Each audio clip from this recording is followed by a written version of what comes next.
Brilliant. We're live, Okay. guys. Ready? Awesome. Yep. Yeah. So Sam, why don't you take us into an introduction and start the presentation? All right, perfect. Thank you, Maddie. So my name is Sam Basha. I'm the founder of Freight Trust and Manifold Finance. Manifold Finance is a new sort of project involving specifically decentralized financial protocols, and it's sort of like a enhancement protocol, among other things. I'll share this screen. Hold on 1 second. Share screen. Let's see. System preferences. Sorry. No worries. Just pushing this out to Twitter now for you. Cool. Okay. Here we go.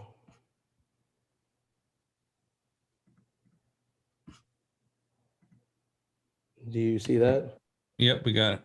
Okay, perfect. So Manifold Finance is a few different products. One is something called EVO protocol, which stands for Embedded Volumetric Optionality Protocol. The other is Turbo Keeper, which is similar to like the Keeper network. And then the third is Contract Shark, which is a econometric modeling platform. And then there's obviously the governance token that unites all three under one umbrella. I will start off with EVO protocol. So what EVO protocol does is it technically accepts any ERC20 asset, but I like to say almost any because there's a few edge cases. But what it does is it creates basically price stability with any ERC20 asset. So think of it as a stable coin as a service protocol for any existing ERC20 asset. So you could take something like Chainlink, deposit it into the EVO protocol. It will create a new contract market for that specific ERC20 asset. And what it will do is it will create based upon the defined parameters, and those parameters being mainly time. So for example, you can take 30 days, right? So every 30 days, what will happen is a transfer, an average transfer rate will be calculated, and that any trades over that average transfer rate will incur a surcharge pricing. So think of it as like Uber surcharge pricing for ERC20 assets. What that does is it disincentivizes large bulge bracket transactions from occurring. It doesn't prevent them. It just adds a fee, and that fee is then distributed to all the hodlers, to everyone who's holding the asset in that contract market. So think of it also as a positive feedback loop for people who are holding. They get the proceeds of those, quote unquote market dumps. So this actually has the benefit of stopping, or not stopping, but preventing rug pulls from occurring, in the sense that as long as the underlying asset has an actual value and has an actual utility, those people will receive it. So it creates sort of like a staking mechanism that's non-inflationary.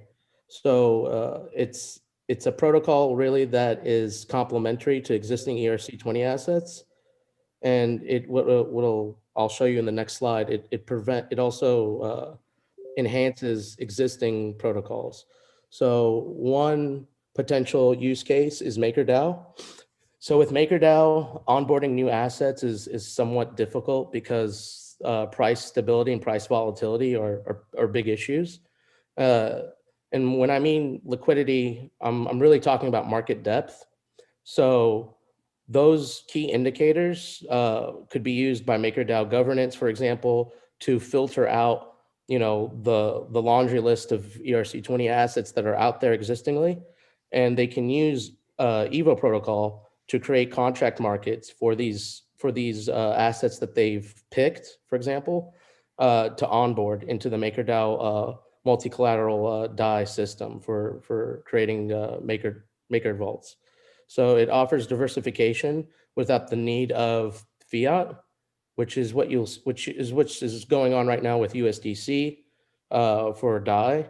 It also has the benefit of being algorithmic, so it doesn't necessitate some of the more complicated features of MakerDAO for maintenance of auctions and vaults and collateral.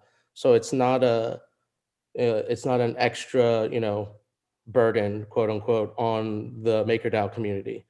Also, it has the benefit of potentially creating like a sort of mutual assurance fund for these new assets, where all the staking rewards, quote unquote, the funds could either go to the holders of those markets.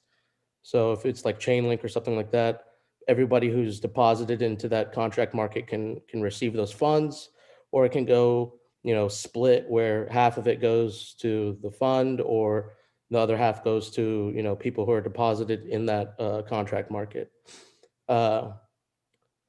I'll say this for a quick example. Let's say you've got deposited 1,000 link, for example, and then someone trades 2,000 link. And we'll just, for the sake of argument, say that the transfer rate for that month or that time period, because the time period can be any amount of duration, that extra 1,000 or whatever the difference is between the average transfer rate and whatever they're trading will be taxed, quote unquote, or there will be a fee, is the way I like to phrase it. Similar to like a 401k. Like with a 401k, you have like an early penalty fee for withdrawing early. So that's very similar in terms of like mechanisms to like legacy financial applications, like how they charge people, how they disincentivize early withdrawals and stuff like that. So this is actually production ready. There's a white paper. I have a link to it, I think in the next slide. Nope, it's in this slide. There's a deployment on Rinkeby. We're working on improving the user experience and user interface, but it's really aimed more towards existing projects and projects that are looking to do something different and, sort of really sort of be on the bleeding edge of like APY, because if you're looking for alpha returns, you're not going to find it with existing strategies. So the only way to do it is bring on new assets or new liquidity on chain. And if you have existing liquidity that's not being utilized, this is probably I think at least one of the like most ideal ways of adding it without adding unnecessary risk. So that's Evo protocol in a nutshell. If you have any questions, feel free to reach out. We'll have a public open source version before the end of the month. So, but the contract is deployed on Rinkeby. And if you're interested in testing it, just reach out to us. And the second one is Contract Shark. So this was born out of one main need. So Manifold Finance in general's main value proposition is bringing new strategies to new platforms and trying to get the best return for your dollar, for your capital that's being put up for deposit. So a lot of protocols don't do econometric modeling. So what that means is modeling trades, right? Most of them will do security audits, and that's a great thing to do security audits, but economic attacks are not the same thing. They're not, when people are doing, straddle calls or leveraging other protocols on top of each other, the attack surface increases exponentially. And without proper modeling, you're going to see more and more attacks like Harvest or Pickle Finance, like things where they're not technically hacks, they're more exploits. So it's very important to be able to model this and to understand it from both from a developer standpoint and a strategy designer standpoint. If you're going to do these sorts of plays, you have to understand the risk, because at the end of the day, if the strategy is vulnerable to being attacked or being front run or whatever, it's not a worthwhile endeavor. So we've actually been keeping track since last February, you can go to defi-sec.com. SEC stands for security, not Securities and Exchange Commission. So just go to that website, and it has a model, has a threat matrix of potential attacks. And most of these attacks are modeled as trades.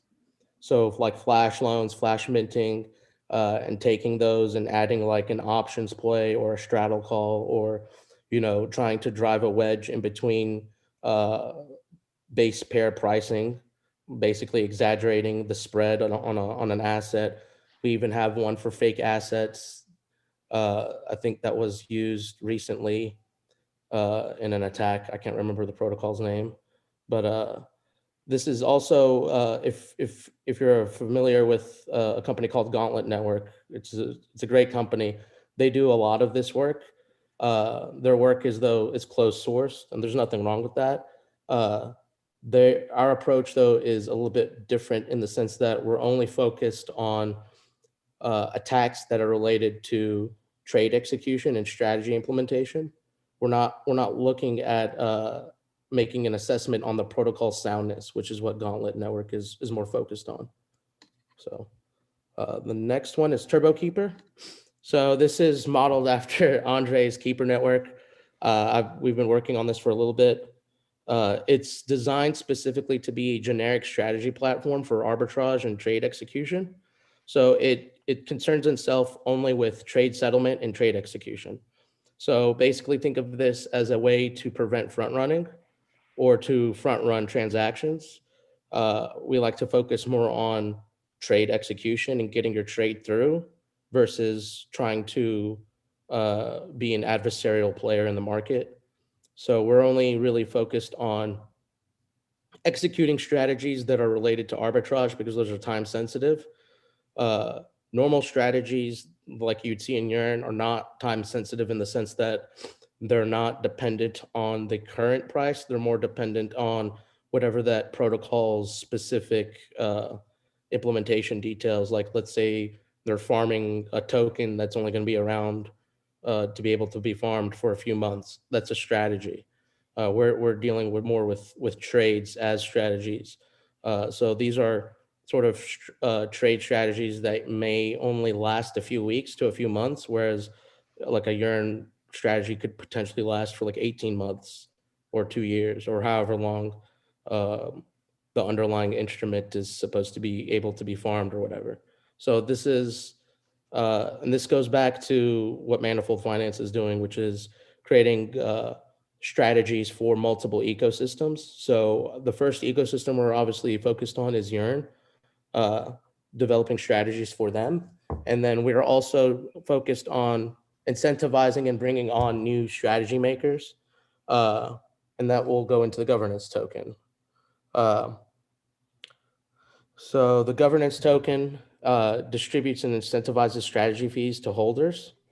And part of the reason why you may be asking, why would a strategy contributor want to join Manifold, right? Why would you want to give up your fees potentially? Well, we have the expertise, both in execution and like arbitrage based strategies and also governance. So getting your strategy passed and accepted by the community, that's something I think will be important as time goes on.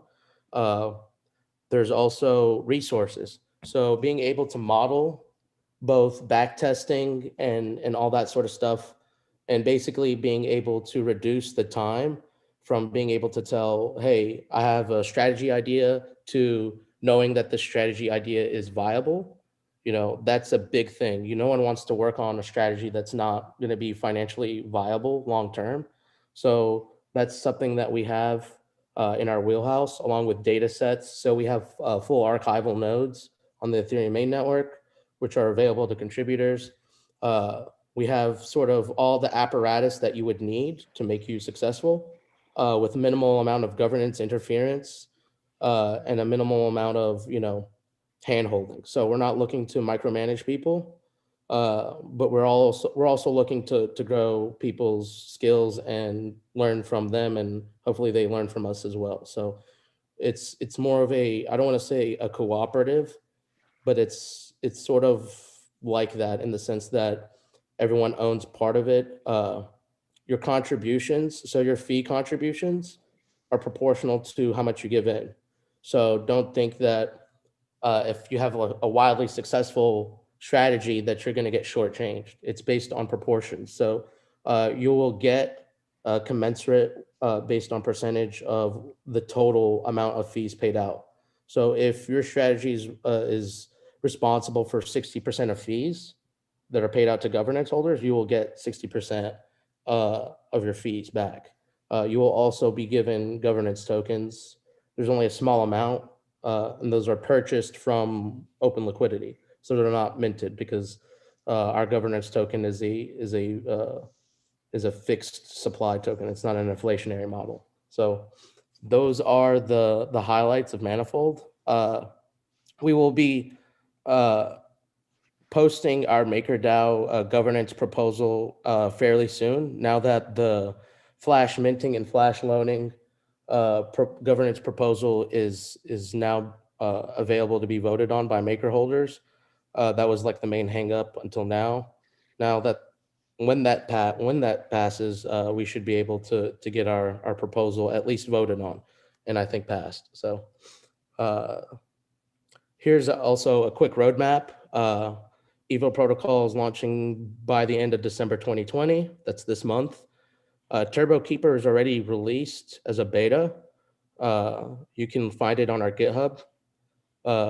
Its production deployment will be early January. We're looking for the week of MLK, I think that weekend or something like the 22nd of January, I think is what we have penciled in.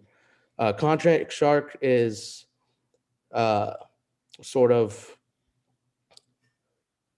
in limbo in terms of development, only because we're not sure where we need to focus on. So we're looking for input on that, but it does have portions of it that are ready that we're using right now. And there's also that something called Atlas Engine, which is not been released, but that's part of Turbo Keeper. So that's running liquidations for auctions like on MakerDAO and stuff like that. So that's like a module that will be included in Turbo Keeper. So that's a little preview that we haven't publicly announced until just now. So and my information right there. We just opened up a Telegram channel, and we'll start advertising on I think DeFi Prime and a few other newsletters for some surveys.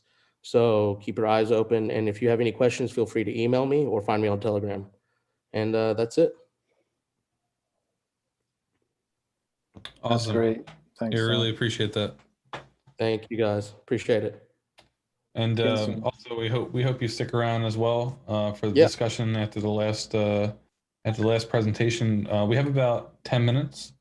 David, did you want to head over to some questions for Sam? Yeah, I was just going to say that we're getting some really good traction. Obviously, some general interest. And so, yeah, let's start with some questions if we can, Sam. And they may be more that come through. So if you can hang around, well, I'm sure we'll double down on that if we can. But more than glad to. Good stuff. So shooting straight in, you mentioned like arbitrage strategies and stuff. Can you give us any ideas of some ideas that you have right now? So I have one that we've published. I'll post it. I'll make sure that it's available on the GitHub and on the after show notes. But it's all it does is it searches. It's basically draws a graph diagram, so to speak, between multiple tokens and finds the least amount of the most and the least for spread, and it includes market depth. So it's easier to show through programming, but it's very similar to like 1inch. So it uses actually 1inch's contracts to find. So 1inch obviously is an aggregator that will find you the best price. So we're looking sort of not the inverse, but in a similar vein to like how 1inch works in finding you the best price. This is finding you the best arbitrage opportunity between markets, with the market depth taken in for account. So just because an arbitrage opportunity exists doesn't mean that you can execute it, because there might not be enough buy or sell on the opposing end, so you can't settle your trade in one execution. So that's sort of our focus on arbitrage. Is it might not be the most in terms of like dollar value, but it's the cleanest in terms of execution and settlement time. Like, we're not looking to make multiple trades per block. We're looking for discrete one block transactions. And then obviously that has the benefit of you can leverage like flash loans and stuff like that if it's just one block. Nice. That sounds pretty interesting. Yeah, I mean, straight onto another question. How do you plan to make any ERC20 tokens stable? I'm not sure I understand this correctly, but how do you plan on making any ERC20 tokens stable coins? Yeah. And how will that benefit? Yeah, okay. So it's not every ERC20 token obviously should be a stable coin. Like Ampleforth, like rebasing coins are a very different model that Evo protocol is not ideal for. And then also I make the distinction between liquidity and market depth. Like, there has to be willing buyers and sellers organically. This will not make, this is not a fix-it application. Like, this isn't like duct tape for a broken ERC20 asset. If the ERC20 asset has sound fundamentals and sound, token economics, it will flourish under like something like Evo protocol, where it will reach price stability very quickly. Having said that, the benefit for Manifold is obviously one, we can obviously have access to a lot more strategies when price stability is less of an issue. When you're executing like arbitrage strategies, it makes it much easier to make money, obviously. And I say that in the sense that we're not seeing wild crypto swings. So I want to, volatility is where you make money, but in crypto, volatility normally means someone's getting rug pulled or someone's getting dumped on, right? I want to make a distinction between that. So this brings more of a natural flow. And that obviously is good for the ecosystem, because if MakerDAO is able to adopt new assets, that means there will be more opportunities for auctions, for liquidation events, which goes back into TurboKeeper, which also can do liquidation events and trade settlement and trade execution stuff. It was originally designed actually for MakerDAO's auctions. So that's the benefit. And then also the benefit is the whole fiat. I think, crypto as a community doesn't want to rely on any censorable asset like fiat, like USD or Euro or whatever. If we can keep and grow the liquidity on chain, that's obviously always a win-win, because then it's less beholden to outside gatekeepers. Yeah, no, absolutely.